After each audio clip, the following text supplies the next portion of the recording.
wafanya biashara kisiwani Pemba wametakiwa kutoa mashirikiano katika kuhamasisha usafi wa mazingira ili kuikinga jamii na magonjwa mbalimbali ya milipuko yanayoweza kujitokeza katika kipindi hichi cha mvua kubwa zinazoendelea kunyesha. Mkuu wa wilaya Chake Chake Mgeni Khatibu Yahya ametoa kauli hiyo wakati akizungumza katika mwendelezo wa operesheni ya usafi katika soko la Tibirinzi mjini Chake Chake.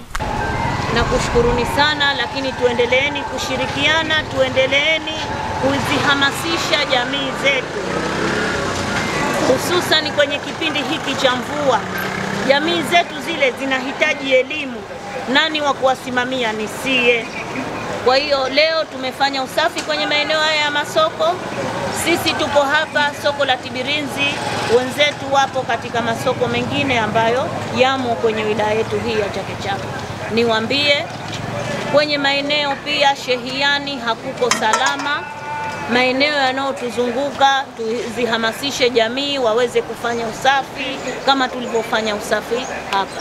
Afisa mdhamini Wizara ya Mawasiliano na Uchukuzi Ibrahim Saleh Juma amesema operesheni hiyo ni muhimu ambayo ina lengo la kuitahadharisha jamii na madhara ya kutokuweka usafi katika maeneo yao. Yupo katika masoko haya na wao pia wawe mstari wa mbele katika kufanya usafi, wasisubiri taasisi za serikali ama wafanyakazi wa serikali ambao wameitenga siku maalum ya kufanya usafi kwa ajili ya kufanya usafi katika maeneo ya biashara. Leo tumeshuhudia maeneo mengi katika maeneo haya ya Tibirinzi kuna taka ambazo zimerundikana chini ya meza zile za wafanya biashara ambao wanafanya biashara zao.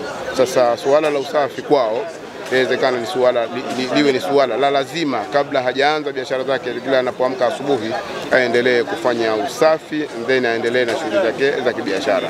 Itasaidia na itatuhamasisha hata siku ambayo serikali wa siku maalum walioitenga wanapokuja, na wao pia inaweza ikaharakisha kufanya usafi katika maeneo yote. Lakini nao baadhi ya wafanya biashara wa soko la Tibirinzi wameliomba baraza la manispaa la mji wa Chake Chake kutochelewesha katika kuzichukua taka baada ya kufanya usafi kwenye maeneo yao. Yamekuwa ni mingi na mrundikano wa taka zimekuwa ni nyingi na kukosesha amani, kukosesha raha, kukosesha fursa za wananchi kuweza kujitafutia maendeleo kutokana na mazingira ya hali ambayo inakuwa ipo katika hilo sema mkoa lipo.